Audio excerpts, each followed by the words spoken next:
Friends, welcome back to our channel. Friends, ఈ రోజు మనం మాట్లాడుకోబోయే టాపిక్ ఏంటంటే అశోకుడు గురించి. మనలో చాలా మంది వినే ఉంటాము అశోకుడు గురించి, అట్లీస్ట్ మేమైనా విని ఉంటాము. అశోకుడు వచ్చేసరికి మౌర్య వంశానికి చెందిన ఒక గొప్ప రాజు. ఇతడు మగధ అనే ఒక రాజ్యాన్ని పరిపాలించేవాడు.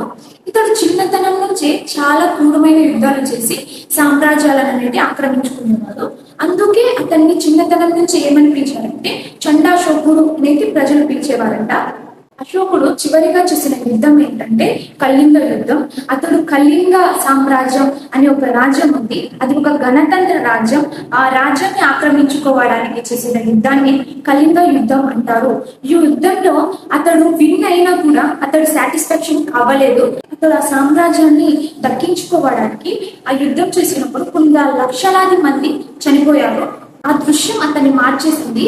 అన్ని యుద్ధాలు చేసిన అశోకుడు అప్పటి నుంచి ఒక గొప్ప వ్యక్తిలా, ఒక మంచి మహారాజులా మారిపోయాడు. అశోకుడు ఆ యుద్ధంలో చూసిన రక్తపాతం అతన్ని మార్చేసింది.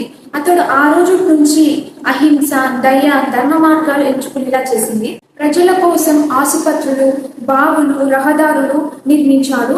ప్రజల కోసం బౌద్ధ ధర్మాన్ని ప్రోత్సహించారు. బౌద్ధ ధర్మాన్ని మన భారతదేశం నుంచి ఇతర దేశాలకు, నేపాల్ మరియు ఇతర దేశాలకు ఇచ్చాము. ఫ్రెండ్స్, మనలో కూడా తప్పు జరిగిపోతుంది. తప్పు తెలిసి ఎవరు చేయరు, తెలియకనే చేస్తారు. చేసిన తప్పును తెలుసుకొని మంచిగా మారిపోవడమే గొప్ప. ఇప్పుడు అశోకుడు యుద్ధం చేశాడు, లక్షలాది మందిని చంపేశాడు, అక్కడ లక్షలాది మంది ప్రాణాలు పోయాయి. కానీ అక్కడి నుంచి అతడు మారిపోయి శాంతియుతంగా మారిపోయాడు.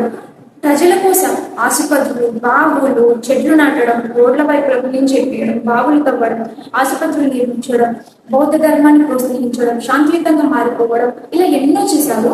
మనం అశోకుడిని చూసి నేర్చుకోవాల్సిన మోస్ట్ ఇంపార్టెంట్ పాయింట్ ఏంటంటే తప్పు చేసిన తప్పును సమర్థించుకోకుండా, తప్పును తప్పే ఒప్పుకొని ఇక నుంచి ఆ తప్పు చేయకుండా జాగ్రత్త పడ్డమే మనం అశోకుడి నుంచి అయితే నేర్చుకోవాలి.